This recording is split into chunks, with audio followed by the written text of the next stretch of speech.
அது ஜீவநதி யூப்ளியாது. அந்த குழந்தையை கொண்டு ஒரு நாள் 2 நாள் குழந்தைய தண்ணிக்குள்ளே போடுவாங்க, பெண் குழந்தைய. அதுக்கு ஒரு தடை சட்டம். உடன்கட்டை ஏறுதல். நம்முடைய சரித்திர புத்தகத்தில் ராஜாராம் மோகன் ராய் உடன்கட்டை ஏறுவதை எதிர்த்தார் என்று சொல்லப்பட்டிருக்கோம். ஆனால் உண்மையாக எதிர்த்தது வில்லியம் கேரி. வில்லியம் கேரிக்கு அவர் துணை செய்தார். ஏன்னா ராஜாராம் மோகன் ராயுடைய அண்ணனுடைய துணைவியார், அண்ணன் இறந்தவுடனே அந்த அம்மாவை தூக்கி நெருப்பில் போட போகிறாங்க. அப்போ அவருக்கு கொஞ்சம் தடுக்கிறார். அதனால் நமக்கு சரித்திரம் அவங்கன்னு சொல்கிறாங்க. ஆனால் அதை வில்லியம் கேரி உடன்கட்டை ஏறுதலை எதிர்த்தார். முதலாவது இங்கே சென்னையில், இந்தியாவில், தமிழகத்தில், தஞ்சாவூரில் ஸ்காட்ஸ் மிஷினரி பணி செய்த பொழுது, ஸ்காட்ஸ் மிஷினரி அந்த காலங்களில் கோகிலா அம்மா, அந்த அம்மாவுக்கு 18 வயசு, 16, 17 வயசு. அவங்க கணவருக்கு 65 வயசு. அவர் செத்து போனோன்னா அந்த அம்மா தூக்கி நெருப்பில் போட போகிறாங்க. அப்போ ஒயிட்ஸுங்கிறவர் தான் தடை பண்ணுறார். அது ஸ்காட்ஸ் மிஷனரி தான் அந்த அம்மாவுக்கு முதலாவது ஞானஸ்தானம் கொடுக்குறார். கோகிலா அம்மாவுக்கு குளோரிந்தாள் என்று பெயர். அவங்களுக்கு பின்னால் ஒரு ஞானஸ்தானம் கொடுத்து அப்படி உடன்கட்டை ஏறுதலை அந்த பகுதியை ஆரம்பித்து அவர் யூனிவர்சிட்டி, நம்ம இப்போ பிசி பிடிஎஸ் இதெல்லாம் படிக்கிறதுனா சிராம்பூர் யூனிவர்சிட்டி உங்களுக்கு பெர்மிட் பண்ணணும். அந்த கிறிஸ்தவ யூனிவர்சிட்டி அது ஒன்று தான் இந்தியாவில். அந்த சிராம்பூர் யூனிவர்சிட்டியை சாதிக்கிறார். இதெல்லாம் 7 வருஷத்தில் 14 வருஷம், 7 வருஷம் உணவில்லை, சாப்பிட உணவில்லை. மனைவி செத்து போனாங்க. மென்டல் அப்செட் ஆகி அந்த அம்மாவுக்கு சொல்லிச்சு, கோமணம் கட்டின ஊரில் ஏன்டா அப்படி சாப்பிட்ற, வாடா நம்ம ஊருக்கு போவோன்னு கூப்பிட்டுச்சிங்களான்ட்டு. ஒரு குழந்தை உணவில்லாமல் இறந்து போச்சு. ஒரு குழந்தை காய்ச்சலால் இறந்து போச்சு.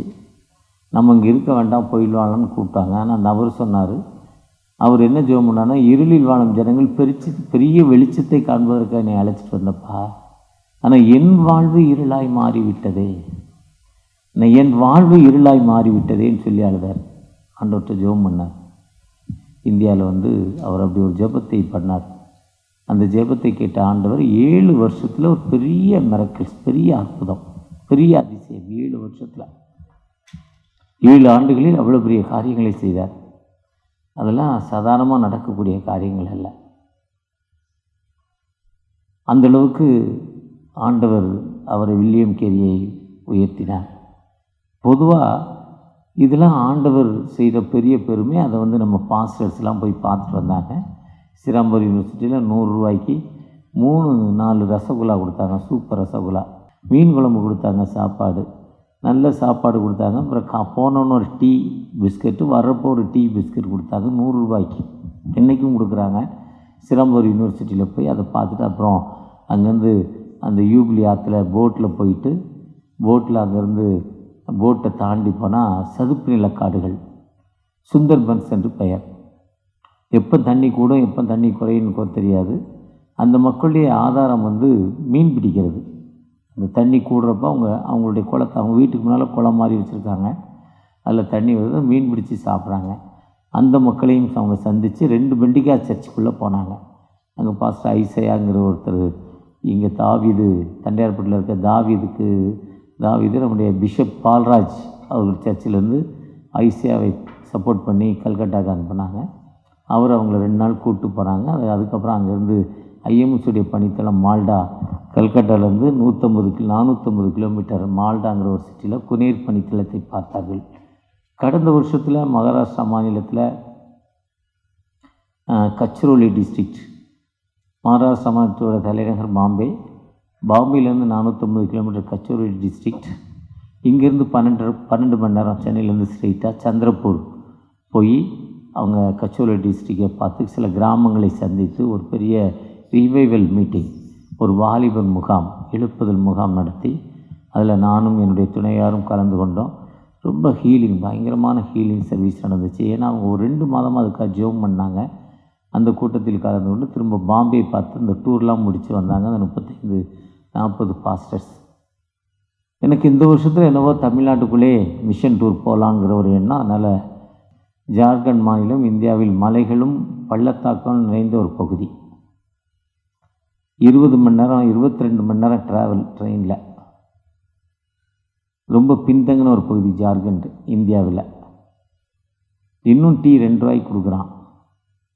ஒரு கடையில் காலையில் கூட்டிக்கிட்டே ஒரு கையேந்தி பண்ணல இட்லி சாப்பிட விட்டாங்க. ரொம்ப அழுக்கு கடை. அந்த இட்லி சப்ளை பண்ணுறவர் குளித்து 1 வருஷம் இருக்கும்னு நினைக்கிறேன். போட்டிருக்க கருப்பு ட்ரெஸ்ஸு.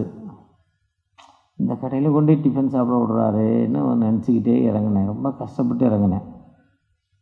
2 இட்லி, ஒரு வடை, பொரிகடலை, உடச்சக்கடலை சட்னி, மசாலா, கருப்பு கருப்பாக மசாலா, அதில் லேசாக சாம்பார், ஒரு ஸ்டிக்கு கொடுத்தேன். அப்படி சாப்பிட்டா அதேமாரி வடை குற்றாலத்திலே சாப்பிட்டதில்லை. ஏன்னா குற்றாலம் தான் தண்ணி ரொம்ப நல்லாயிருக்கும். அந்த தண்ணியில் வடை போடுறப்போ, அந்த தண்ணி ஸ்வீட் தண்ணியில் வடை போடுறப்போ அவ்வளோ டேஸ்ட்டு.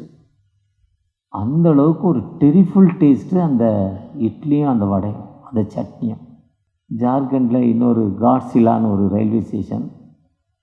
ராத்திரி காலையில் 4 மணிக்கு இறங்கி அங்கே ஒரு ரூம் போட்டுருந்தாங்க. ரூமில் தங்குறதுக்கு போனோம். தங்குறதுக்கு போயிட்டு ஒரு 10 பேர் போனோம். இறங்கி எல்லோரும் வெளியே போயிட்டாங்க. நானும் என் துணையாரும் வெளியே வந்தோம்.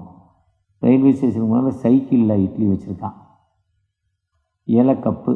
இன்றைக்கி ஏதோ ஒரு ஒரிஜினல் காஃபி சாப்பிட்டா 200 வருஷம் வாழ்வேன்னு ஒருத்தன் போர்டு போட்டு ஒரு கடையில் காஃபி சாப்பிட்டேன். நான் ஒரு 8-9 மணிக்கு ஒரு மீட்டிங் போயிட்டு வரப்போம் ஈவினிங். அங்கே ஒரு அந்த பேப்பர் பிளேட் மாதிரி இலையில் கப்பில் கொடுக்கான். சைக்கிளில் இலையில் கப்பில் 3 இட்லி 10 ரூபா. ஒரு குச்சி, ஒரு 2 லிட்டர் பாட்டில் தண்ணி வச்சுருக்கான். வேகமாக ரயிலை விட்டு இறங்குறான். 10 ரூபா கொடுக்குறான். 3 இட்லியோ 4 இட்லியோ கொடுக்குறான். அதை குச்சியை போட்டு குத்துறான். கையெல்லாம் வைக்கிறது இல்லை. ஏன்னா கை கழுவெல்லாம் இடம் இல்லை. சைக்கிளில் 10 ரூபாய்க்கு 4 இட்லி வயர் நிறைஞ்சி திருப்தியாக போயிடுறேன். விசேஷமாய் பிஷப் புல்லட் ஜீன் இவர் பாரிஸ் நகரில் வாழ்ந்தார். பாரிஸ்னால் சென்னையில் இருக்கிற பாரிஸில், இங்கிலாண்டில் இருக்க பாரிஸ் நகரில் வாழ்ந்தார். ஒரு ட்ரெயினுக்காக வெயிட் பண்ணிகிட்டு இருந்தார். ட்ரெயின் வர 2 மணி நேரம் லேட்டு, 2 ஹவர்ஸ் லேட்டுன்னு சொன்னாங்க. பக்கத்தில் ஒரு சர்ச்சில் மணி அடிக்கிற சவுண்டு கேட்டுச்சு. ஒரு பெரிய சர்ச்சு. அங்கே போனாலும் ஒரு சர்வீஸ் டைம். அந்த சர்வீஸ் அட்டென்மெண்ட் வந்தலான்னு அந்த சர்ச்சுக்குள்ளே போனார். அந்த சர்வீஸ் ஆரம்பிக்கிறதுக்கு ஒரு 10 நிமிஷத்துக்கு முன்னால் போயிட்டார். ட்ரெயின் வர டைமுக்கு முன்னால். அங்கே போய் பின்னால் ஒரு சேரில் உட்காந்துருந்தார். பகலெல்லாம் காலையில் எழுந்து பல வேலைகள் மத்தியில், ஊழியங்கள் மத்தியில் கடந்து வந்தார். ரொம்ப அசதி. அந்த சேரில் உட்காந்து சர்வீஸ் ஆரம்பிக்கிறதுக்குள்ளே தூங்கிட்டார். தூங்கி சர்வீஸும் முடிஞ்சு போச்சு. அப்புறம் எழும்புனா சர்வீஸே முடிஞ்சு போச்சு. சர்வீஸே முடிஞ்சு போனோடனே அவர் கடவுள்கிட்ட பேசினார். என்னை மன்னிச்சிருங்கப்பா, தூங்கிட்டேன்னார். ஆண்டவர் சொன்னார், மத்தேயு 26:41 கெத்செமனேயில் சீஷர்கள் செஞ்ச காரியம் இதானப்பான்னார். இயேசு என்ன சொன்னாங்க? 1 மணி நேரம் விழித்திருக்கக்கூடாதா? எனக்கா 1 ஹவர் நீங்கள் ஜெபிக்கக்கூடாதா? 1 மணி நேரம் நீங்கள் ஜெபிக்கக்கூடாதாப்பா? 3 தடவை போய் எழுப்புறார்.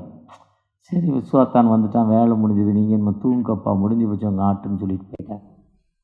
ஒருவேளை நாம் தன் வேலையில் அசதியாக இருப்போம்னு அலிமனுக்கு சகோதரன் தன் வேலையில் ஜாக்கிரதையாக இருப்பவனை கண்டாயானால் நீசருக்கு முன்பாக ராஜாக்குள் இருப்பான். எறும்பை போய் பாரு. எறும்பு இப்படி சாரையாக அந்த வாழ்க்கையில் நடந்து போகுது. எப்படி அது நடந்து போகிறதால அந்த வாழ்க்கையில் அது தேவையான அந்த உணவை எடுத்து வைக்குது.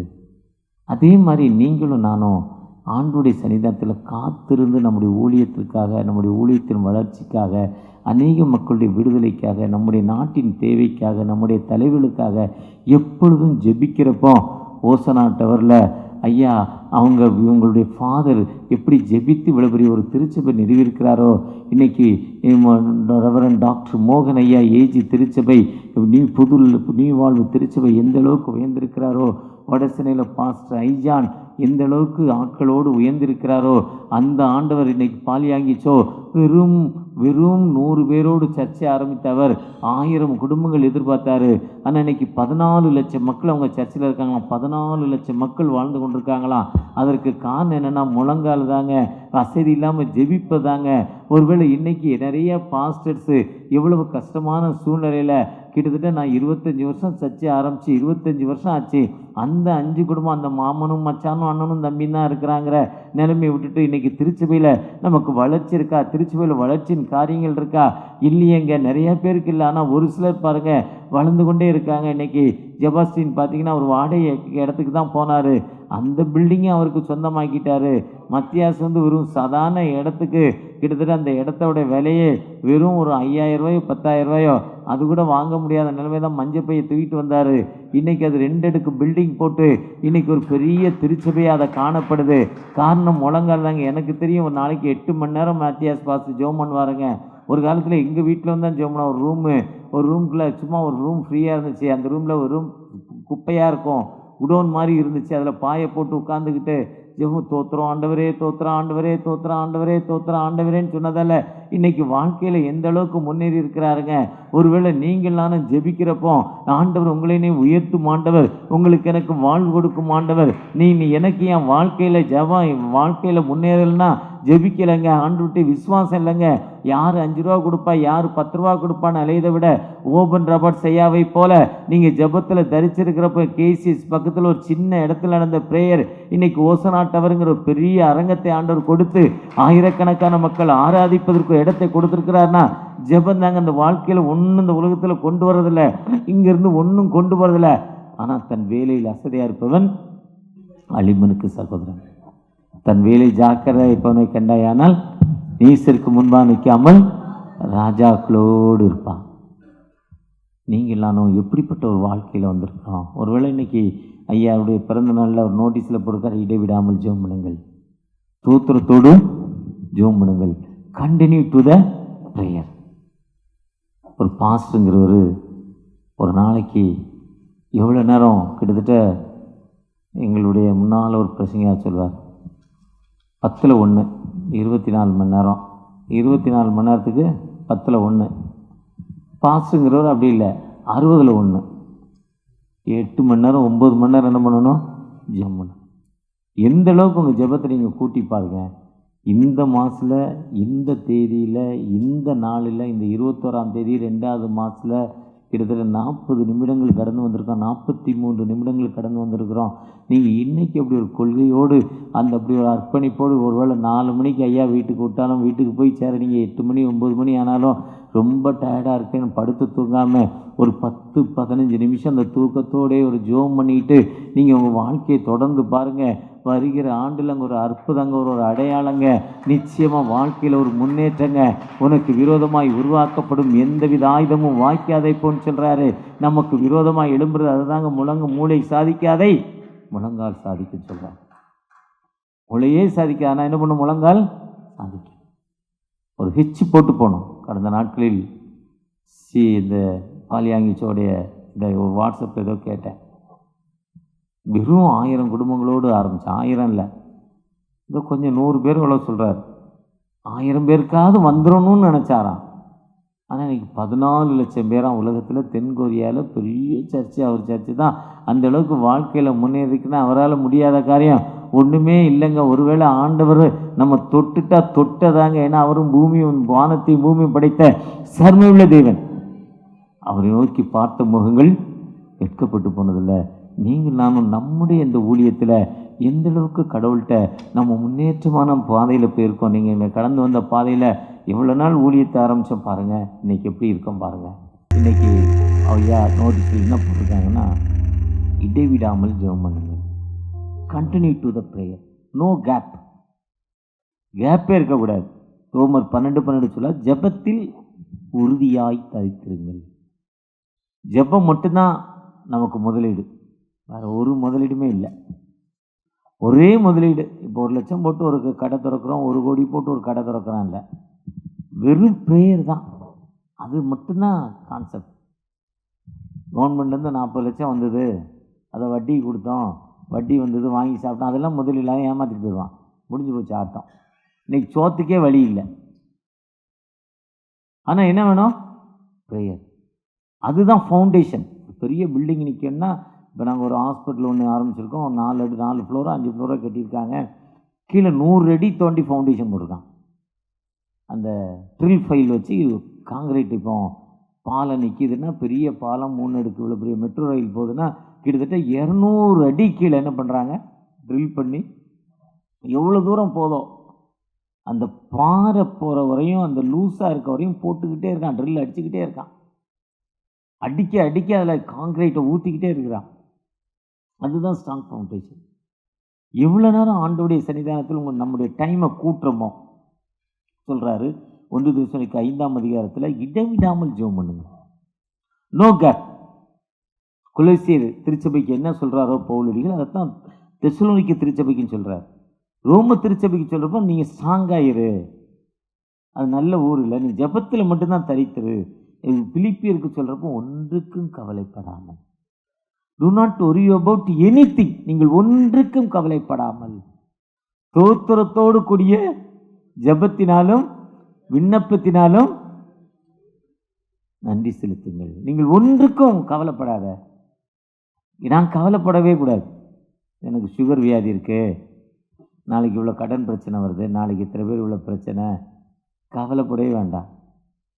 நீங்கள் ஒன்றுக்கும் ஒரி பண்ண வேண்டாம். ஜெபத்தோடு கூடிய தோத்திரத்தினாலும் ஜெபத்தினாலும் நீங்கள் அவற்றை தாண்டுங்கிறாரு.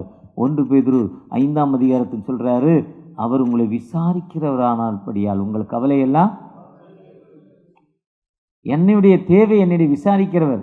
உனக்கு 2 பிள்ளைங்க இருக்குப்பா, கல்யாணம் பண்ணணும், அதுக்கு தேவை இருக்குது, அதனால் நீ பார்க்காத. பார்த்த ஒருத்தரை பார்த்தா, ஐயா நல்லா இருக்கீங்களா, சாப்பிட்டீங்களா, உங்கள் துணைவியார் எப்படி இருக்காங்க, உங்கள் அம்மா அப்பா எப்படி இருக்காங்க, உங்கள் வீடு கட்டி முடிச்சிட்டிங்களா, இப்படி நம்ம நலம் விசாரிக்கிறோம்ல. இதேமாரி ஆண்டவர் என்ன பண்ணுறாரு, நம்மளை நலம் விசாரிக்கும் ஆண்டவர், நம்முடைய தேவைகளை சந்திக்கும் ஆண்டவர். அதுதான் பேதுருடிகள், அந்த பேதுருடிகள் எழுதுகிறப்போ 1 பேதுரு 5ஆம் அதிகாரத்தில் அவர் உங்களை விசாரிக்கிறவர் என்று சொல்கிறார். சங்கீதம் 55:22 கர்த்தர் மேலே பாரத்தை வச்சுட்டு நீ போய்கிட்டே இருக்கு. எனக்கு நாளைக்கு இவ்வளோ வேணுங்க, உண்மை சித்தங்க, நடக்குங்க. அது நடக்கும். அது முடியாத காரியம் ஒன்றுமே இல்லை, நடக்கும். கர்த்தர் மேலே வெயிட்டை தூக்கி வச்சுட்டு போய்கிட்டே இரு, அது ஒன்றுமே நடக்காது. எனக்கு இது என்னுடைய டார்கெட், இது அவ்வளோதான். பொதுவாக என்னுடைய டார்கெட் இந்த எல்லைக்கு போகணுங்கிறது என்னுடைய டார்கெட். அதே மாதிரி அந்த எல்லைக்கு கடந்து நான் போய்கிட்டே இருக்கிறேன். ஆண்டவர் என்னை ஒரு காலம் கைவிடலை. இன்னைக்கு காலையில் 5 மணிக்கு ஒரு மெசேஜ், அடுத்து சாயங்காலம் ஒரு மெசேஜ், அடுத்து ஒரு சிறப்பு சீஃப் கெஸ்ட் ஒரு இடம், அடுத்து இங்கே வந்திருக்கிறேன். இன்னைக்கு சனிக்கிழமை ஈவினிங் மெசேஜ் இருக்குது, ஞாயிற்றுக்கிழமை 3-4 மெசேஜ் இருக்குது. இதுக்கு இடையில் வில்லேஜ் மினிஸ்ட்ரி போகிறேன். சண்டே ஈவினிங் ஒரு கேப் டைமில் அந்த வில்லேஜ் மினிஸ்ட்ரி போய் சேர்ந்துக்கிறேன். அந்த மக்களை பார்க்குறேன், மிகவும் பின்தங்கின மக்கள், அந்த மக்களை பார்க்குறேன். அந்த மக்களை பார்த்துறதுக்கு இடையில் ஒருத்தர் மால்டா, ஏற்கனவே கல்கட்டா பகுதியில் போனோம், அவர் அங்கே ஒரு மினிஸ்ட்ரிக்கு என்னை கூப்பிட்டுக்கிட்டே இருக்கிறார். பல வருஷங்களாக முடியாதுன்னு 1 வருஷமாக சொல்லிகிட்டு இருக்கேன். ஆனால் கண்டிப்பாக இந்த வருஷம் போகணுன்னு அங்கே 2 நாள் அவர் போடுக்கார் பகல் ட்ராவலாக. அதை நான் மாற்றி ட்ராவலெல்லாம் நைட்டில் மாற்றிட்டு ஒர்க்கெல்லாம் பகலில் கொண்டு போகிறேன். ஏன்னா ஆண்டவர் நம்ம கொடுத்த நியமித்த காலத்தில் நம்ம என்ன பண்ணணும், பொறுமையோடு ஓடிக்கிட்டே இருக்கணும். அவர் கரெக்டாக ஒரு பலன் தருவார். கரெக்டாக அதின் காலத்தில் நேர்த்தியாய் செய்யும் ஆண்டவர், அதின் காலத்தில் நேர்த்தியாய் செய்யும் ஆண்டவர். நம்ம எப்போவுமே அசதி இல்லாமல் உழைக்கிறப்போ நிச்சயமாக மேலே ஒரு உயர்ந்த இடத்துக்கு நம்மை அழைத்து செல்லும் ஆண்டவர்.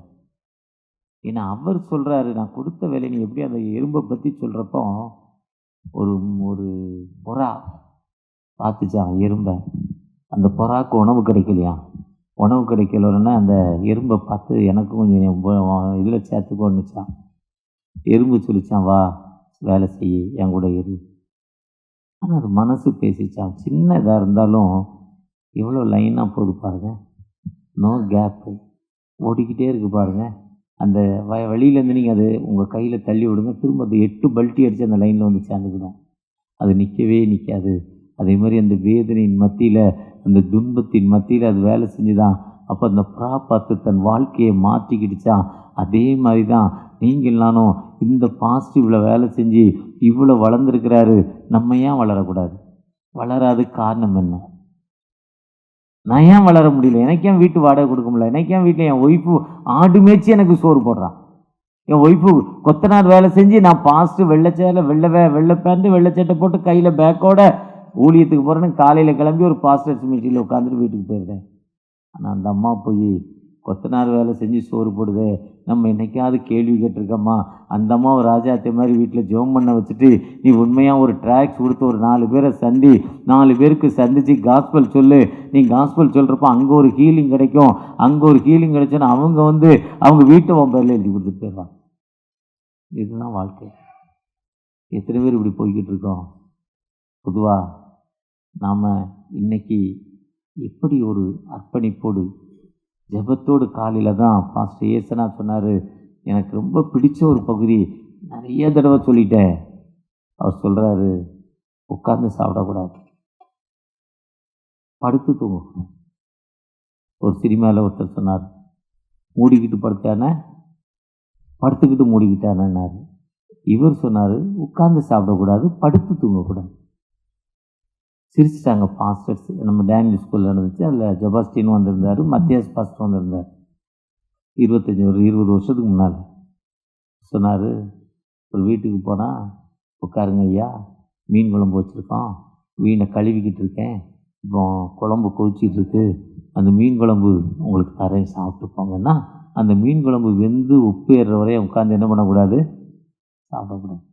என்ன இருக்கோ அதை வாங்கி சாப்பிடு, இல்லைன்னா பசியாக இருந்தாலும் தோத்துறோன்னு சொல்லிட்டு போய்கிட்டே இருக்கு. அப்போ தான் அந்த வீட்டுக்காரவனையை மதிப்பான். படுத்து தூங்கக்கூடாது. காலையில் போனாங்க, அங்கே போனேன், இங்கே போனாங்க, இன்றைக்கி காலையில் ஒரு பாஸ்டர்ஸ் மீட்டிங், அங்கே போனேன், இங்கே போனேன், இப்போ வந்தால் நைட்டு ஐயா எடிசன் ஐயா பிறந்தநாள் ஜெப கூட்டம், இன்றைக்கி பிறந்தநாள் ஜெப கூட்டத்தில் ஏதாவது நல்லா கவனிப்பான், இங்கேயும் வந்து ராத்திரிலாம் தூங்கலை, நாளைக்கு போய் படுத்து என்ன பண்ணக்கூடாது? தூங்கக்கூடாது. இதுக்காக நாளைக்கு அந்த டைம் என்ன பண்ணக்கூடாது? வேஸ்ட் பண்ணக்கூடாது. இதுதான் வாழ்க்கை. இந்த வாழ்க்கையில் அர்ப்பணிப்போடு பணி செய்கிறப்போ எல்லா நிலையிலும் உயர்த்தும் ஆண்டவர். எல்லா நிலையிலும். அதுக்கப்புறம் நமக்கு பிரச்சனை வர்றப்ப அவர் சொல்கிறாரு, மத்தேயு 11:28 வருத்தப்பட்டு பாரம் சுமக்கிறவர்களே ஏன்டவா, இவ்வளோ வேலை செஞ்சு நான் உனக்கு ஹெல்ப் பண்ணாமையா இருக்கிறேன். அதுதான் பவுல் சமயம் வாய்த்தாலும் வாய்க்காவிட்டாலும் சுவிசேஷத்தை அறிவிப்பது என்மேல் அடித்து தூக்கிட்டு போகிறாருங்க. அப்போஸ்தலர் 22ஆம் அதிகாரத்தில் அவனை கொலை பண்ண போகிறான். கொலை பண்ண வரப்போ ஆட்சியாளர் வந்து டே விட்டுறாதரா, எவனாவது வெட்டிட போடான்னு சொல்லி 4 பேர் வந்து அவனை எஸ்கார்டு போட்டு பவுலடிகளை தூக்கிட்டு போகிறப்போ அந்த படியில் ஒரு சான்ஸ் கிடைக்கிறப்ப தான் அப்போஸ்தலர் 22ஆம் அதிகாரத்தில் ஒரு பிரசங்கத்தை பண்ணுறாரு. ஒரு 5 மணி நேரம் ஒரு பிரசங்கத்தை பண்ணுறாரு. அந்த கேப்பில் உயிர் போகிற கேப்பில் அப்போஸ்தலர் 21 அவரை தூக்கிட்டு போகிற நேரத்தில் அந்த நேரத்தில் ஒரு பெரிய மெசேஜாக இருக்கும். அந்த வாய்ப்பு கிடைக்கிறப்ப அந்த மெசேஜ் கொடுக்குறாரு. அதுதான் சொல்கிறாரு, என்ன அப்படிப்பட்ட வாய்ப்பு நமக்கு கிடைக்கிறப்போ ஆண்டவருடைய சன்னிதானத்தை நீங்கள் நானும் எப்படிலாம் ஒர்க் பண்றோமோ அப்படிலாம் ஆண்டவர் உயர்த்தும் ஆண்டவர். எங்கெல்லாம் அந்த வேத நமக்கு காஸ்பல் சொல்லக்கூடிய வாய்ப்புகள் வருதோ அந்த இடத்துல காஸ்பல் சொல்லணும். அதுதான். அதுக்கு மேல வாழ்க்கையில கஷ்டம் இல்லைன்னா கஷ்டம் இருந்தா கேட்கணும், ஏங்க இவ்வளவு வருத்தம் இருக்கனே, நீங்க மத்தேயு 11:28 சொன்னீங்களே, என்னுடைய கஷ்டங்கள் உங்களுக்கு தெரியுதே, என் பிள்ளைக்கு நான் ஃபீஸ் கட்ட முடியலையே, எனக்கு இவ்வளோ வேதனையில் துன்பத்தில் இருக்கிறேனே, என்னை பிளஸ் பண்ணுங்கப்பான்னு கேட்டால் அதே காலத்தில் நேர்த்தியாக செய்ய மாட்டவர். கரெக்டாக கொண்டாந்து யாரையா விட்டுருவார். வீட்டில் தேடி வந்து இல்லை உங்கள் பேரில் அவங்க போய் அந்த ஸ்கூலில் ஃபீஸ் கட்டிட்டு போய்கிட்டே இருப்பாங்க. இதுதான் நிறைய ஊழியர்கள் சொல்கிற வேலை. நிறைய ஊழியர்கள் யார் வீட்லேயும் குடுன்னு போய் நிற்கிறது இல்லை. ஏன்னா அவங்க ஆண்டவரை நம்பி நாங்கள் வந்திருக்கிறோம்ப்பா, கர்த்தர் தான். அதுதான் சொல்ல, கர்த்தர் நாமம் என் புகலிடமே கருத்தோடு துதித்திடுவே. இதை தொடர்ச்சியாக நான் பார்க்குறப்போ அந்த இஸ்ரேல் மக்கள் பாருங்க, தங்க கஷ்டத்திலையும் ஆண்டவரை நோக்கி பார்க்குறாங்க, தகப்பனை நோக்கி பார்க்குறாங்க. யாத்ரா 3ஆம் அதிகாரம் 7ஆம் வசனத்தில் தனங்களுடைய உபத்திரத்தை அவர் பார்க்குறார். அந்த மக்கள் போய் ஜெபம் பண்ணல, கூக்கர் இல்றாங்க, மேலே நோக்கி அப்படி சத்தம் போடுறான். யாராவது உதவி செய்ய மாட்டாங்களா? கர்த்தர் வானத்தை முன்பிடித்த ஆண்டவர் ஜீசஸ்லாம் அவங்க சொல்லலை. மேலே நோக்கி ஜெபிக்கிறாங்க. வேலை செய்கிறோம், எங்களுக்கு உணவு இல்லை, எங்களுக்கு வருமானம் இல்லை, கஷ்டம், வேதனை, துன்பம், இப்படிப்பட்ட துன்பத்தில் இருக்கிறோம், இப்படிப்பட்ட துன்பத்தில் இருக்க எங்களுக்கு யாராவது எங்களுக்கு உதவி செய்ய மாட்டாங்களான்னு அவங்க ஜெபிக்கிறப்போ ஆண்டவர் சத்தத்தை கேட்கிறார். சாதாரணமாக யாருன்னே தெரியாத ஒரு மனிதன் கூப்பிட்டு அவன் ஜெபிக்கிறப்போ அவனுடைய சத்தத்தை கேட்டு அதற்கு பாருங்க அவன் இப்படி அழ போறான்னு அவன் அழுறதுக்கு 40 வருஷத்துக்கு முன்னாலே தெரிஞ்சு மோசையை உருவாக்கி 40 ஆண்டுகளை ஒரு வயசில் எப்படி இயேசு கிறிஸ்து பிறக்கிறப்போ ஏரோது கொலை செய்ய சொல்கிறாரோ அன்னைக்கு இருக்க எகிப்து ராஜா பார்வோன் அவரை கொலை செய்கிறப்போ தண்ணிக்குள்ளே தூக்கி போட்டு பார்வோனுடைய தங்கச்சியை எடுத்து வளர்த்து அந்த அம்மா ராஜ நடையில் வளர்த்து வில்வித்தையில் சகல வில்வித்தையிலும் இப்போ உலகத்தில் உள்ள பெரிய பணக்காரன் அவனை வளர்த்து ஆனால் அந்த பணக்காரனை அந்த மோசே அந்த குறிப்பிட்ட நாளில் எபிரேயர் 11:24 விசுவாசத்தினாலே மோசே பெரியவனான போது அநித்தியமான பாவ சந்தோஷங்களை அனுபவிப்பாக்களும் தன் ஜனங்களோடு துன்பத்தை தெரிந்து கொண்டு ஜனங்களோடு பரிதவிக்காத வந்தார். எவ்வளோ நாளைக்கு முன்னால் பிளான் பண்ணியிருக்கார் பாருங்க. அந்த ஆண்டவர் இன்னைக்கு எனக்கு 66 வயசு ஊழியத்துக்கு வந்துட்டு இத்தனை ஆண்டுகள் ஆச்சப்பா, எனக்கு ஊழியத்தில் வளர்ச்சியில் எனக்கு வாழ்க்கையில் இல்லைன்னா அவர் அன்னைக்கே பிளான் பண்ணி நீ ஜெபம் பண்ணுறப்ப இப்படி ஒரு ஹீலிங் நடக்கும்பா, நீ ஜெபம் பண்ணுறப்போ ஒரு முடவன் நடப்பாம்பா, நீ ஜெபம் பண்ணுறப்போ ஒரு செத்து போனவன் எழுந்துருவானாம்ப்பா, நீ ஜெபம் பண்ணுறப்போ ஒரு பிளெஸ்ஸிங் வந்துருன்னு எனக்கு ஏன் பிளான் பண்ணி வச்சு என் வாழ்க்கையை முன்னேற்றி இருக்க மாட்டார். அந்த உயிருள்ள ஆண்டவர் தாங்க. ஒருவேளை நீங்கள் நானும் ஜெபிக்கிறப்போ ஆண்டவர் எல்லா நிலையும் இந்த குறைகளை மாற்றி ஒரு முழுமையான வாழ்வை கொடுக்கும் ஆண்டவர். அந்த ஆண்டவர் ஏங்க அந்த ஆண்டவர்கிட்ட நீங்கள் நானும் அர்ப்பணிப்போடு ஏங்க கடந்து போகக்கூடாது? நிச்சயமாகவே இன்னும் வேதம் 6500 ஆண்டுகளாக எழுதப்பட்ட சரித்திரம், 6500 ஆண்டுகள் நடந்த சம்பவம். எழுதப்பட்டது 1500 ஆண்டுகளுக்கு முன்னால. 1500 ஆண்டுகள் மொத்தமாக சேர்க்கிறாங்க. சொல்லப்பட்ட கருத்தெல்லாம் ஒன்று தான். 6000 ஆண்டுகள் எங்கள் தாத்தா தெரியும் எனக்கு, எங்கள் தாத்தாக்கு தாத்தா எனக்கு தெரியாது. அப்போ 6000 ஆண்டுக்கு முன்னாடி என்ன நடந்ததுன்னு நமக்கு தெரியாது. ஆனால் ஆண்டவர் எல்லாத்தையும் தொகுத்து எழுதி அதை கொடுத்துருக்கிறாருன்னா ஒவ்வொரு சம்பவம் உண்மையான சம்பவம். அந்த உண்மையான சம்பவத்தை விசுவாசத்தோடு ஏற்றுக்கொண்டு இது இங்கே சொல்லியிருக்கலாங்க, 40 வருஷத்துக்கு முன்னால் அந்த மக்களை காப்பாற்றன்னு மோசே அனுப்பினீங்களப்பா, இப்போ என் பிள்ளைக்கு ஃபீஸ் கட்ட முடியலங்க, இப்போ என் பிள்ளைக்கு நான் ஒரு கல்யாணம் பண்ணணும், என் பிள்ளைக்கு ஒரு மருத்துவ உதவி பண்ணணும், அதுக்கு எனக்கு இல்லைங்க, நான் இவ்வளோ தொல்லையில் இருக்கேன், கஷ்டத்தில் இருக்கிறேன்னு நீங்கள் விசுவாசத்தோடு ஜெபித்து பாருங்கள். இதில் சொல்லப்பட்டு உண்மைன்னா என் வாழ்க்கையில் இது நடந்து தான் ஆகணும்னு நீங்கள் கேளுங்க. நிச்சயமாக கேட்குறப்போ வாழ்க்கையில் உயிருள்ள ஆண்டவர் நம்மோடு கடந்து வந்திருக்கிறார். நீங்கள் கேட்குறப்ப அவர் நிச்சயமாக செய்வார். இது வாழ்க்கையில் நாம் ஜெபிக்கிற ஜெபம். இன்னைக்கு நம்ம தேசத்திற்காக நாம் ஜெபிக்க அழைக்கப்படுகிறோம். தினம் ஜெபம் பண்ணணும். நீங்கள் எப்போ ஜெபம் பண்ணுறீங்களோ, இப்போ 5 மாநிலங்கள் எலெக்ஷன் நடக்க போகுது.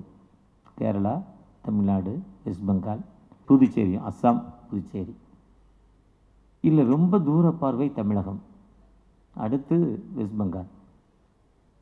ரொம்ப கிரிட்டிக்கலான பகுதி இது. பொதுவாக ஊழியருடைய தன்மை என்னென்னா, அதாவது ஒரு ஊழியர் சிவராஜ், பெயர் சிவராஜ், அவர் போந்து தேசு என்று 2 இனத்து பக்கத்தில் ஒடிசாவுக்கு போகிறார். ஒடிசாவில் போய் பார்க்குறாரு. கிராமங்கள், ஒன்று மேல் ஜாதி, ஒன்று கீழ் ஜாதி. மேல் ஜாதி ஆண்கள் கீழ் ஜாதி வீட்டுக்கு போவாங்க. கீழ் ஜாதி வீட்டுக்கு போனால் அந்த ஆண்மகன் வெளியே போயிடணும். மேல் ஜாதி ஆண்மகன் வீட்டுக்குள்ளே வந்தோடனே கீழ் ஜாதி ஆண்மகன் வெளியே போயிடணும். யார் வீட்டுக்குள்ளே இருந்தாலும் அவங்க வெளியே போயிடணும். லேடி மட்டும் அங்கே இருக்கணும். அந்த கீழ் ஜாதி பெண் அந்த ஆண்மகனுக்கு சொந்தம் சில குறிப்பிட்ட நேரத்திற்கு. இது யாரும் கேட்க முடியாது, எழுதப்படாத சட்டம் இந்தியாவில் இது. அப்படிப்பட்ட நிலைமையில் ஒரு மனிதன், இது எங்கள் அம்மாடா, இது எங்கள் அக்கா, இது எங்கள் தங்கை, இது என் மனைவி, இது என் அண்ணனுடைய மனைவி, இதை தொடுவதற்கு நீ யார் கேட்குறான்? எனக்கு போதான் உனக்கு மீதின்னு அவர் சொல்கிறார். உடனே அவர் போய் ஊருக்கு உள்ள தலையாரிகிட்ட சொல்கிறாரு, விவோட்ட சொல்கிறாரு. விவோக்கு மேலே தாசில்தார் உடனே கலெக்டர், எஸ்பி இப்படிலாம் ரிப்போர்ட் பண்ணுறாரு. இதை யாருமே கேட்க முடியல. சரி, யாருமே அவருக்கு நீதி கிடைக்கல. ஏதோ ஒரு மகன், ஏதோ ஒரு ஆம்பளையாளி என் மனைவியே வந்து தொடுறதுக்கு அவன் யார்றா, எங்கள் அம்மா வந்து தொடுறதுக்கு அவன் யார்றான்னு அவனுக்கு கோவம் வருது. அவன் கோவம் வந்தோடனே கையில் அருவா எடுக்கான். அருவா எடுத்து அவன் வீட்டுக்கு வரவனெல்லாம் வெட்டிடுறான். அந்த ஊருக்குள்ளே யார் புதுசாக வரானோ அவனெல்லாம் போட்டுறான். அவனுக்குன்னு ஒரு கூட்டம் அமைச்சிக்கிறான். அவனுக்கு பேர் தான் நக்ஸலைட். இந்த நக்ஸலைட்டை கவர்மெண்ட் பிடிக்குது, தீவிரவாதி என்று சொல்லுது. அப்படி ஒரு பல கொலை பண்ணிடுறான், நிறைய கொலை பண்ணிடுறான். அவனை பிடிச்சி ஜெயிலில் பார்க்குறாங்க, ஜெயிலில் போட்டுடுறாங்க. ஜெயிலில் போய் இந்த சிவராஜுங்கிறவர் ஒருத்தர் பார்க்குறார். இது நெட்டில் டவுன்லோட் பண்ணலை, புக்கில் வாசிக்கலை. அந்த சிவராஜ் மிஸ்டரி இன்றைக்கும் மிஸ்டரியாக இருக்கிறார். எங்கள் நம்ம தாஜ்மஹால் இருக்கிற பகுதியில் மிஸ்டரியாக இருக்கிறார், இன்றைக்கும் இருக்கிறார். அவர் போய் பார்த்து அவனை பார்க்குறாரு. அப்பா, நீ செஞ்சது சரி, மனித உரிமை சட்டத்தின்படி சரி, அரசாங்க சட்டத்தின்படி நீ தீவிரவாதி. ஆனால் நீ செஞ்ச முறை தவறு, வெட்டக்கூடாது. உண்மையாகவே மனிதனை மீட்கும் பொருளாக, அநேகரை மீட்கும் பொருளாக இயேசுங்கிற ஒருத்தர் இந்த உலகத்தில் வந்தார். அதுதான் லூக்கா 4ஆம் அதிகாரம் 18ஆம் வசனம், அந்த ஏசாயா 61ஆம் அதிகாரம், சங்கீதம் 145 147, இருளில் வாழும் ஜனங்கள் பெரிய வெளிச்சத்தை காணும் என்பதற்காக வந்தார். நீங்கள் இருளான வாழ்வில் வருவீங்க, உங்களை மீட்டுக்கொள்வதற்காக இயேசுங்கிற ஒரு நபர் இந்த உலகத்தில் நீ அவரை பற்றி கொண்டு நீ அவரை நீ அவரை நம்புகிறப்ப உனக்கு பெரிய விடுதலை கிடைக்கணும். ஒரு காஸ்பல் அந்த ஜெயிலில் போய் சொல்கிறார். அவர் இந்த இடத்துலேருந்து ஜெயில் 35 கிலோமீட்டர், ஒரு நாள் முழுவதும் ட்ராவல். அவரை சந்திப்பதற்கு பல நாட்கள், திரும்ப வர்றதுக்கு ஒரு நாள், கிட்டத்தட்ட 5 நாள் 6 நாள் சொல்கிறாரு. 5 நாள் 6 நாள் வீடு இல்லாமல் ரோட்டில் படுத்து கிடந்து அவனுக்கு காஸ்பல் சொல்கிறார். அந்த காஸ்பல் அவனுக்குள்ளே வேலை செய்து அவன் இயேசுவை ஏற்றுக்கொள்கிறான். இயேசுவை ஏற்றுக்கொண்டு இன்னைக்கு ஐஎம்எஸில் அவன் ஒரு ஊழியராக இருக்கிறார், அந்த தீவிரவாதி. அதே நேரத்தில் கவர்மெண்ட் அவனை தீவிரவாதின்னு லிஸ்ட்டில் வச்சுருக்கு. ஆனால் ஆண்டவருடைய உன்னத பணி இதுதான், உன்னத பணி. இதுக்கு இந்த சிவராஜ் தன் வாழ்க்கையை அர்ப்பணித்திருக்கிறார். ஜெபத்தோடு ஜெபித்துக்கிட்டே இருக்கிறார். ஒரு சாதாரண ஒரு மனிதர். தன் வாழ்க்கையில் நம்ம பொதுவாக மிஷனரிகளை பற்றி சொல்கிறப்போ அந்த மிஷனரி அதை செஞ்சார், அவங்களாம் நம்ம பார்க்கல. 100 ஆண்டுகள் 150 ஆண்டுகளுக்கு முன்னால் ரிங்ஸ்டபில் நாகர்கோவில் கன்னியாகுமரி மாவட்டத்தில் என்ன பண்ணார்னா, ஒரு பக்கம் எரும மாடை கட்டினா உழவுங்கிறது பின்னால் கலப்பை ஆணி இருக்கும், அந்த ஆணி நிலத்தை பேர்க்கும், அந்த பேர்க்கிற நிலத்தை இழுக்கணும். முன்னால் ஒரு நீளமாக ஒரு கம்புக்கு முன்னால் குறுக்கு அப்படி ஒரு கம்பு, இதில் அவன் 2 மாடை கட்டி போகுது. இப்போது டிராக்டர் வந்துருச்சு, அட்வான்ஸு. முன்னால் நான் சொல்வது 150 வருஷத்துக்கு முன்னால் ஒரு பக்கம் பெண், ஒரு பக்கம் எருமை மாடு. அந்த பெண் எருமை மாடு மாதிரி அது கூட இழுக்கணும். அந்த பெண்ணுக்கு மேலாடை கிடையாது, மேலாடை இல்லை. அந்த மேலாடை மேல் ஜாதி மக்கள் ரசிப்பதற்காக அவனுக்கு மேலாடை கொடுக்கப்படவில்லை. 150 வருஷமும் ரிங்ஸ் சபையில் அவங்கள சந்தித்து அவங்க பக்கத்தில் தன் காஸ்பலை சொல்கிறார். ரொம்ப கஷ்டப்பட்டு அந்த மக்களுக்கு வாழ்வு கொடுக்குறார் ரிங்ஸ் சபையில். அதே மாதிரி மேலாடை இல்லாமல் இருந்தால் தான் காந்தியடிகள் தன்னுடைய கோட்டு சூட்டு எல்லாத்தையும் அவுத்து போட்டுட்டு 4 முழ வேட்டியை கட்டினார். என் மக்கள் இன்னும் 4 முழ துணி தாண்டா கட்டியிருக்கேன், நான் மட்டும் உள்ள ஒரு ஜட்டி, அதுக்கு மேலே ஒரு பனியன், அதுக்கு மேலே ஒரு சட்டை, அதுக்கு மேலே ஒரு ஆப் கோட்டு, அதுக்கு மேலே கோட்டு, இத்தனை கோட்டு எனக்கு வேண்டாம், நம்ம ஆதார் கார்டு ஐயாவை போல் இத்தனை கார்டு எனக்கு வேண்டாம்னு சொல்கிறார். தேவையில்லை எனக்கு இது. இன்னும் அப்போ தான் 4 முழ வேட்டியை கட்டினார். என் மக்கள் இவ்வளோ ஏழையில் இருக்கான். எப்போ அவர் அந்த அளவுக்கு அர்ப்பணிப்பு பண்ணணும்னா எந்த அளவுக்கு இந்த பைபிள் காந்தியடிகளோடு பேசியிருக்கோம். இந்த பைபிள் அவர் எடுத்து வாசித்த உடனே அவர் தேடின ஒரு உண்மை கிடைக்குது. அந்த உண்மை என்னன்னா, எல்லா மக்களும் சமநிலை பெற விடணும். யூதன் என்றும் இல்லை, கிரேக்கன் என்றும் இல்லை, அடிமை என்றும் இல்லை, ஆண் என்றும் இல்லை, பெண் என்றும் இல்லை, எல்லா மக்களும் ஒண்ணுதான். இதுதான் கிறிஸ்தவம். கிறிஸ்துவ புத்தகத்தில் எழுதியிருக்கு. அவர் சொல்றார் மத்திய 5 அந்த சொல்லப்பட்ட வசனங்கள் மத்திய 6 சொல்லப்பட்டது, மத்திய 7 சொல்லப்பட்டது. அதை சொன்னவர் அதன்படி வாழ்றாரான்னு பார்க்குறார். இந்த பிரசங்கத்தை கொடுத்தவர் வாழ்றாரு, அவர் வாழ்ந்தார், நம்ம தான் வாழலை. அதனால தான் நம்ம வாழ்க்கையில் முன்னேறலை. தன் வாழ்க்கையை அர்ப்பணிப்போடு கடந்து போனார். இதுதான் கிறிஸ்தவம். அந்த சிவராஜ் அந்த வாழ்க்கையை அர்ப்பணித்து நடந்ததால் இன்னைக்கு ஒடிசாவில் இந்தியாவில் முதல்ல மத மாற்ற தடை சட்டம் வந்தது 1974 இந்தியாவில் முதல்ல வந்தது ஒடிசா தான். இன்றைக்கி கடந்த கிறிஸ்மஸ் காலங்களில் இந்தியாவில் அதிகமான மக்கள் கிறிஸ்மஸ் காலங்களில் கிறிஸ்தவர்கள் தாக்கப்பட்டது ஒடிசா தான். ஆனால் அதிகமான எழுச்சி, அதிகமான ஞானஸ்தானம் ஒடிசா தான். நான் எல்லா ஸ்டேட்டுக்கும் போயிட்டு ஒரு ஸ்டேட்டில் 10 ஞானஸ்தானம், ஒரு ஸ்டேட்டில் 50 கொடுத்துட்டு வரப்போ ஒடிசாவில் 100, 150 தான். ஒடிசா, சத்தீஸ்கர் மறைவா, ஓப்பன் பிளேஸ் இல்லை, ஓப்பன் பிளேஸில் கொடுக்க முடியாது. இப்படிப்பட்ட நிலைமையில் தான் அந்த மக்கள் இன்றைக்கி வாழ்ந்தாலும், ஆனால் அதிகமான ஞானஸ்தானம் இயேசுவை ஏற்றுக்கொண்டிருக்காங்க. மிஷனரிகள் அர்ப்பணிப்போடு IMS, NMS, விஸ்வானி, FMBB, IMM, youth blessing, நிறைய மிஷன் அங்கே இருக்குது. நிறைய மிஷனரிகள் வேலை செய்கிறாங்க, நிறைய அர்ப்பணிப்போடு பணி செய்கிறாங்க. வாழ்க்கையை துச்சதமாக நினச்சி உயிருக்கு பயப்படவே இல்லை. போனவங்க திரும்பி வருதில்லை. மிலிட்ரிக்கு போனவங்க திரும்பி வருவாங்கிற நம்பிக்கை இல்லை. அது இருந்தால் ஊழியத்துக்கு வந்தால் திரும்ப வீட்டுக்கு போகக்கூடாது, கலப்பையில் கை வச்சவன் திரும்பி பார்க்கக்கூடாது. அதுதான் ஆண்டவருடைய சித்தம். அப்படிப்பட்ட சித்தத்தில் தான் நீங்களாலும் ஜெபம் பண்ணி அதுதான் சிலுவையை கொடுத்துருக்கார். அந்த சிலுவையோடு நீங்கள் கடந்து போகிறப்போ ஆண்டவர் நிச்சயமாக ஒரு உயர்ந்த இடத்திற்கு உங்களையே அழைத்து செல்லும் ஆண்டவர். நீங்களாம் அப்படிப்பட்ட உயர்ந்த இடத்திற்கு இன்னைக்கு இந்திய தேசத்திற்காக ஜெபிக்கிற மக்களாய் காணப்படுகிறோமா? இந்தியா தேசத்தில் 120 ஆண்டுகளுக்கு முன்னால், 126 ஆண்டுகளுக்கு முன்னால் அமெரிக்காவில் ஒரு எழுப்புதல் வந்துச்சு. அன்னைக்கு ஒரு பெரிய புரட்சி வந்துச்சான். அப்போ தான் ஏசி சர்ச்சு, பெண்டிகா சர்ச்செலாம் உருவாச்சு, நிறைய சர்ச்சஸ் உருவாச்சு. இன்றைக்கி இந்தியாவில் ஒரு பெரிய புரட்சி ஏற்பட போகுது. இந்தியாவில் இன்றைக்கி கிறிஸ்துவருடைய அடி, சரியான அடி, அங்கங்கே அடி விழுது. யூபியில் கடந்த நாட்களில் நம்ம அந்த யூபி கச்ரோலி டிஸ்ட்ரிக்ட்டுக்கு போயிருந்தோம்.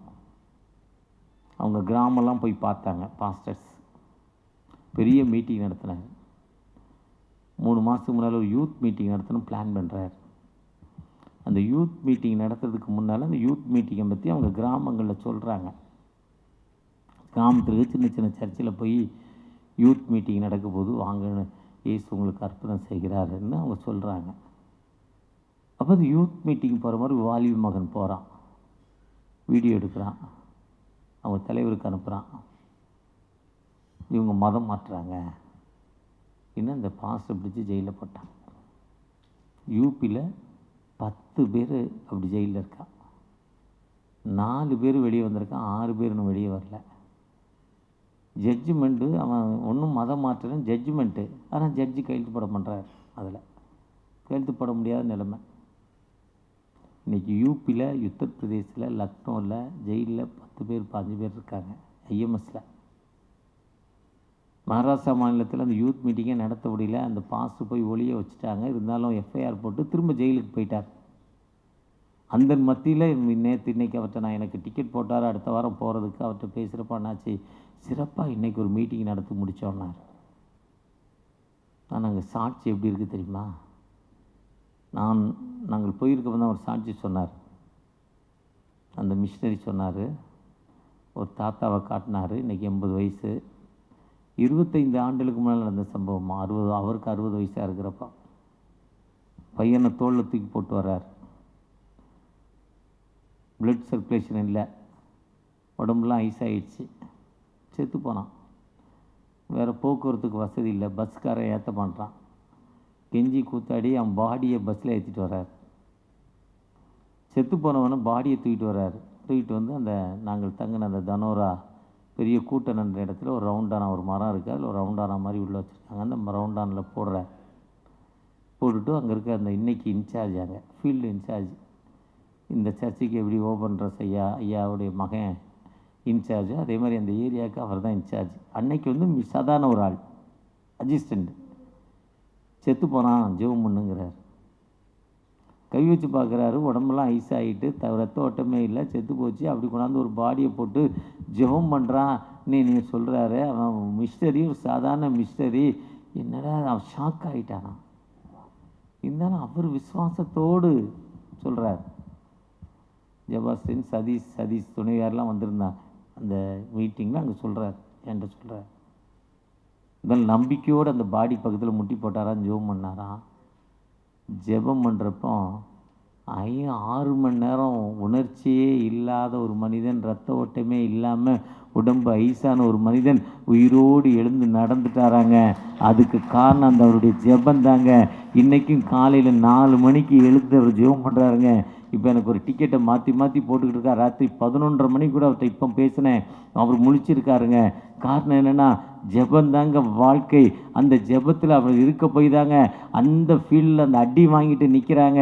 அவர் சொல்கிறாரு, அந்த தீவிரவாதிகள் மத்தியிலையும் அந்த போலீஸ் மத்தியில் நாங்கள் இருக்கிறேன்னா, அண்ணாச்சி நாங்கள் ஜெபம் பண்ணுறோம், ஜெபம் பண்ணாமல் எங்களால் முடியாது, நீங்கள் எங்களுக்காக ஜெபம் பண்ணுங்கன்னு அவங்க சொல்லி அந்த கஷ்டத்தின் மத்தியிலும் இருக்கிறாங்க.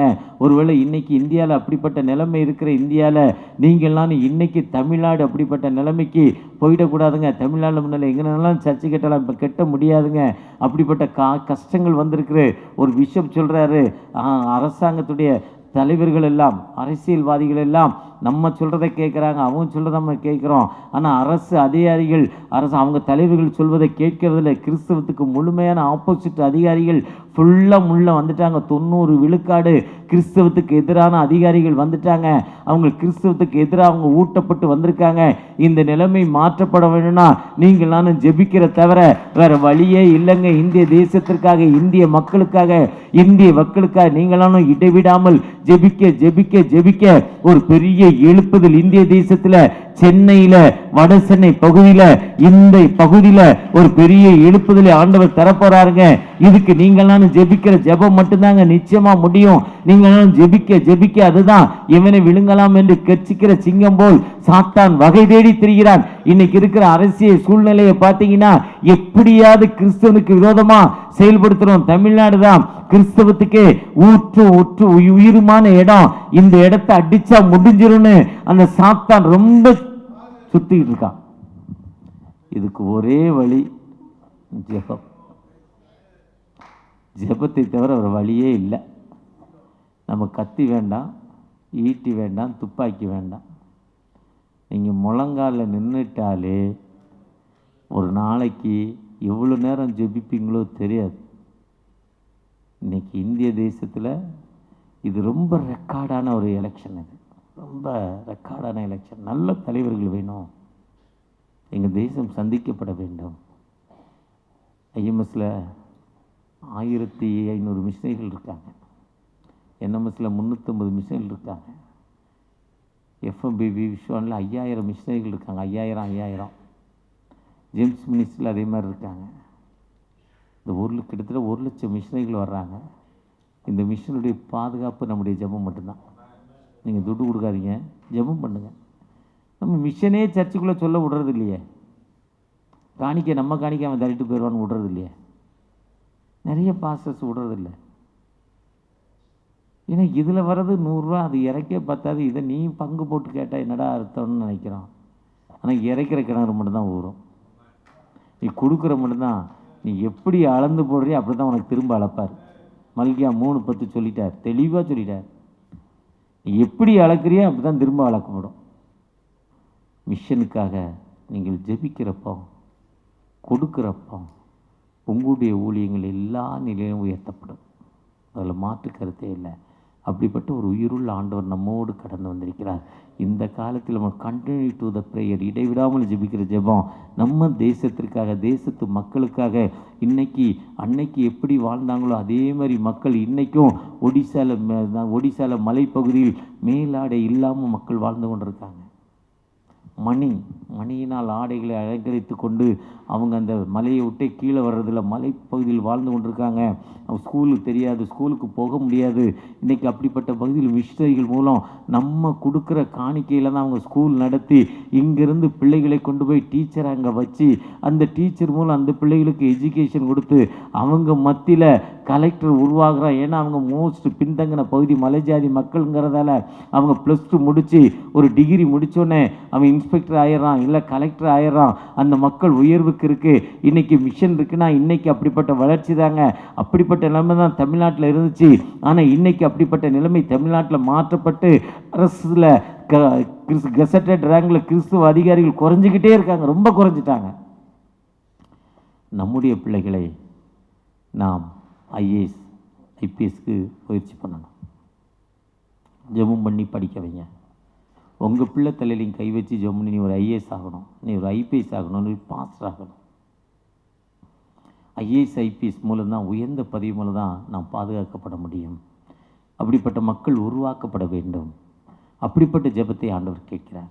தேசத்திற்காக, தேசத்து மக்களுக்காக என்னுடைய பிரச்சனைகள் மாற்றப்பட வேண்டும், என்னுடைய கஷ்டங்கள் மாற்றப்பட வேண்டும் என்று இப்படி 3-4 விதங்களை நம்ம ஆண்டவர்கிட்ட சொல்லி சொல்லி சொல்லி ஜெபிக்கிறப்போ அந்த ஜெபத்தை கேட்டு எல்லா நிலையிலும் உயர்த்தும் ஆண்டவர் நம்மோடு கடந்து வந்திருக்கிறார்.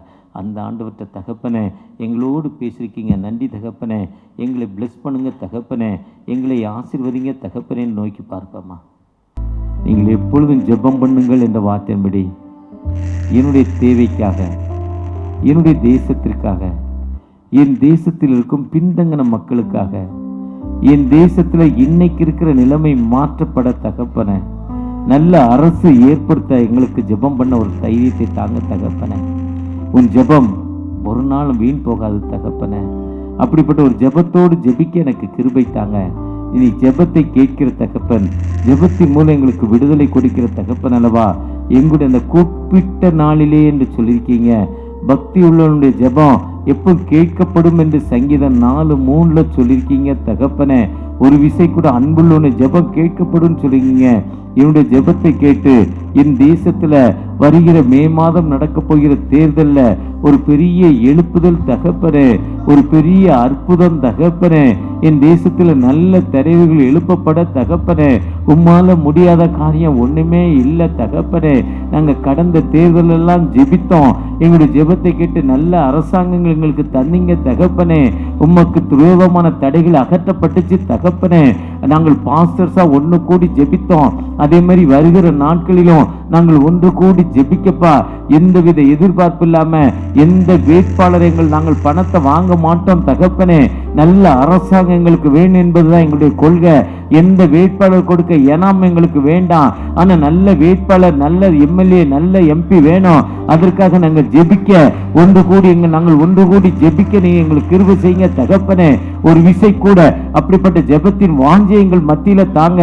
உமக்கு விடுதலை தாங்க. உம்மை ஆசீர்வதிங்க. உம்முடைய கிருபையை தாங்க தகப்பனே. ஆசீர்வதிங்க, வழி நடத்துங்கப்பா. நீர் எங்களோடு கடந்து வாங்க, எங்களை பிளஸ் பண்ணுங்க தகப்பனே. மீண்டுமாய் இந்த திருச்சபையுடைய போதகர் குடும்பங்களுக்காக அவருடைய ஊழியத்தின் பாதையில வல்லமையாய் தகப்பனாரை போல வல்லமையாய் பயன்படுத்துங்கப்பா. அநேருக்கு ஆசீர்வாதமாய் அநேக ஊழியங்களுக்கு இந்த திருச்சபை திறந்து எந்தவித எதிர்பார்ப்பு இல்லாம கொடுக்குறாங்கப்பா. அவளை பிளஸ் பண்ணுங்க தகப்பனே. விசேஷமாய் மீண்டும் ஒரு வருஷத்தை கொண்டாடுகிற எங்களுடைய அன்பு சகோதரர் பிஷப் எடிசன் ஐயாக்காக அவரை நீங்க பிளஸ் பண்ணுங்க. ஊழியத்துல வல்லமையாய் பயன்படுத்துங்க. அதே மாதிரி இந்த வாரத்துல பிறந்த நாளை கொண்டாடுகிற ஒவ்வொரு சகோதர சகோதரர்களுக்காக, பெருமினப்பட்ட ஒவ்வொரு சகோதரர்களுக்காக, விசேஷமாய் எங்களுடைய அன்பு சகோதரர் ஐயா பலவீனப்பட்டு மருத்துவத்துக்கு கூட பணம் இல்லைன்னு சொல்றாரு. அவரை நீங்க பிளஸ் பண்ணுங்க. அவருக்கு ஒரு விடுதலை தாங்க. அவருடைய ஆசீர்வதிங்க தகப்பனே. அவரோடு உங்களுடைய பிரச்சனை இருக்கட்டும். வந்திருக்கிற ஒவ்வொரு மக்கள் மத்தியில உங்களுடைய கிருபை இறங்க போற தயவுக்காக கூட எத்தனையோ வேதனை கண்ணீர் மத்தியில எனக்கு ஆண்டவர் செய்ய மாட்டாரான்னு ஏக்கத்தோடு இருக்க மக்களுக்கு ஒரு புதிய உதவி, புதிய வல்லமை கொடுக்க போற தயவுக்காக கூட நன்றி. ஆசீர்வதிங்க. மீட்பர் இயேசு மூலம் ஜெபம் கேளும் அன்பின் தகப்பனே. ஆமேன், ஆமேன்.